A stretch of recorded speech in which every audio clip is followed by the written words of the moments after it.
Hello दोस्तों, एक बार फिर से आप सभी का हमारे चैनल पर हार्दिक हार्दिक स्वागत है। मेरा नाम है गोपाल सुरेश मालकर और मैं खुद एक बीएचएम स्टूडेंट हूं। जैसे कि आप सभी जानते हैं कि पिछले लेक्चर में हमने एक्चुअल ऑर्गन ऑफ मेडिसिन की किताब की स्टडी स्टार्ट कर दी है, जिसमें हमने ऑफरिज्म नंबर 1 को पढ़ा, जो कहता है मिशन ऑफ फिजिशियन। और ऑफरिज्म नंबर 1 में डॉक्टर सैमुअल हनीमन सर ने मिशन ऑफ फिजिशियन में क्या क्या बताया, इसके बारे में पूरी डिटेल में जानकारी ले ली थी। और अब हम आगे बढ़ते और ऑफरिज्म नंबर 1 की फुटनोट जो है थेरोटिक मेडिसिन, उसको डिटेल में करते हैं। और मैं आपके जानकारी के लिए बता दूं कि ऑफरिज्म नंबर 1 की जो फुटनोट है थेरोटिक मेडिसिन अक्सर यूनिवर्सिटी के एग्जाम में फ्रीक्वेंटली पूछी जा रही है। जैसे कि आप यहाँ पे देख सकते हैं 2025 में भी पूछी गई थी और 2026 के क्वेश्चन पेपर में भी पूछी गई थी। हम थेरोटिक मेडिसिन को डिटेल में पढ़ेंगे, क्योंकि आने वाले पेपर में अगर थेरोटिक मेडिसिन एमसीक्यू के वास्ते पूछी गई तो हमें लिखना आना चाहिए, इसलिए हम थेरोटिक मेडिसिन को डिटेल में पढ़ेंगे। तो चलिए देरी ना करते हुए हमारी फुटनोट जो कि थेरोटिक मेडिसिन उसे डिटेल में पढ़ते हैं।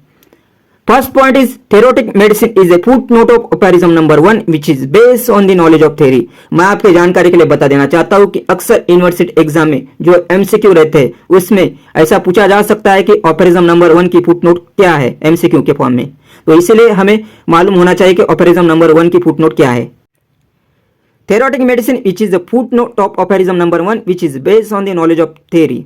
जो थेरोटिक मेडिसिन है वो नॉलेज ऑफ थ्योरी पर बेस करता है, मतलब ज्ञान के सिद्धांत पर आधारित है।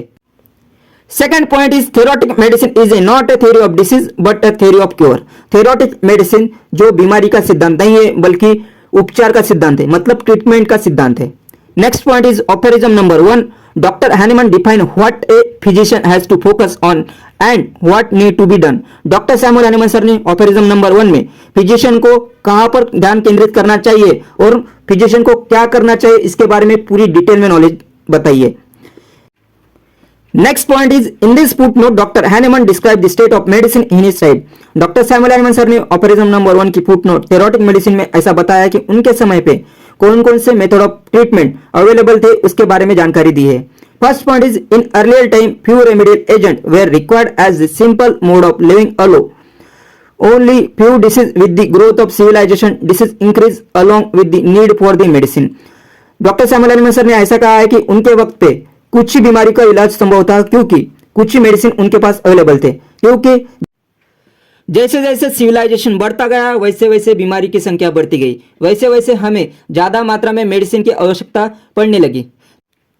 Second point is man has always try to explore the cause of disease and their treatment.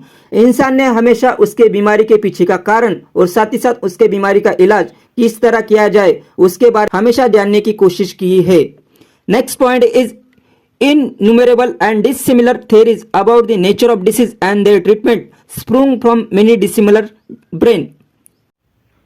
जो भी अलग अलग बीमारियां हैं उसके नेचर और साथ ही साथ उसके ट्रीटमेंट के बारे में अलग अलग व्यक्ति ने उनके विचार प्रकट किए हैं और साथ ही साथ उनकी थ्योरीज अलग अलग हैं। जो भी अलग अलग बीमारियां हैं उसे किस तरह से ठीक किया जाए उसके लिए अलग अलग लोगों ने उनके विचार प्रकट किए हैं और साथ ही साथ उन्होंने थ्योरीज दी है, मतलब उनके सिद्धांत दिए हैं। Next point is each theoretical view give rise to the numerous system of the medicine. जो भी थ्योरीज अलग अलग इंसान ने बनाई है वो अलग अलग ट्रीटमेंट के बारे में बताती है। Next point is each system different from other and self contradictory. जो सिस्टम बनी थी, जो अलग अलग विचारों के व्यक्ति से उत्पन्न हुई थी, वो एक दूसरे से भिन्न मतलब अलग थी और साथ ही साथ एक दूसरे को अपोज भी करती थी। Next point is each theory would the suffering mankind into the stupefied because the so called wisdom content in it was beyond their understanding. हर सिद्धांत दुखी पीड़ित व्यक्ति को हैरान कर देता था क्योंकि उसमें जो लिखा हुआ ज्ञान है उनके समझ से बाहर था। Next point is each system attract a number of followers who reach the theories but were unable to the cure of the sick. हर एक सिस्टम के कुछ समर्थक थे और साथ ही साथ उन्होंने उस सिस्टम को जाना समझा मगर वो बीमार लोगों का इलाज ना कर सके। अब हम आगे बढ़ते हैं। Next point is a new system oppose to the previous would then reject it would have a short life. जो एक नई सिस्टम आती थी वो प्रीवियस वाले को अपोज करती थी और साथ ही साथ जो प्रीवियस वाला था वो उसकी लाइफ स्पैन छोटी रह जाती थी, क्योंकि नया वाला सिस्टम आगे बढ़ जाता था और वही लोगों को अच्छा लगता था और वही लोग उसे एक्सेप्ट करते थे। Next point is none of the theories and system of treatment was in the consonance with the nature and experience. They were theoretically works given by the physician who claimed cure but which couldn't be made use of in practice in the treatment at the sick bed. उस वक्त के इलाज के तरीके प्राकृतिक नियम और तजुर्बे के हिसाब से सही नहीं थे क्योंकि वो सिर्फ किताबों की बातें थी जिनका इलाज में कोई उपयोग नहीं था। आगे बढ़ते हैं next point. The physician mission is not construct such a so called system by the intervening empty speculation and the hypothesis on the origin of the disease. इसका मतलब होता है डॉक्टर का काम बीमारी के बारे में अनुमान लगाना नहीं होता है, बल्कि क्या होता है मरीज का इलाज करना, वही यही एक फिजिशियन का काम होता है। आगे बढ़ते हैं। Next point is to such a speculation and theories the name theoretic medicine was given and for special professorship are the instituted. उन बातों को और सिद्धांत को थेरोटिक मेडिसिन कहा गया है और साथ ही साथ उसे पढ़ाने के लिए कुछ शिक्षक की चयन की गई थी। अब हम आगे बढ़ते। Next point is simultaneously there is sprung up a mode of treatment with the mixture of unknown medicinal substance for a form of disease arbitrarily set up and directed toward some material object completely at the variance with the nature and experience with a bad result. This was termed as allopathy. इसका मतलब होता है साथ ही साथ एक ऐसी उपचार पद्धति की शुरुआत हुई थी जिसमें कई दवाओं को मिलाकर पेशेंट को दिया जाता था। उस पद्धति को, उस मेथड को, उस ट्रीटमेंट ऑफ मेथड को हम एलोपैथी कहते हैं।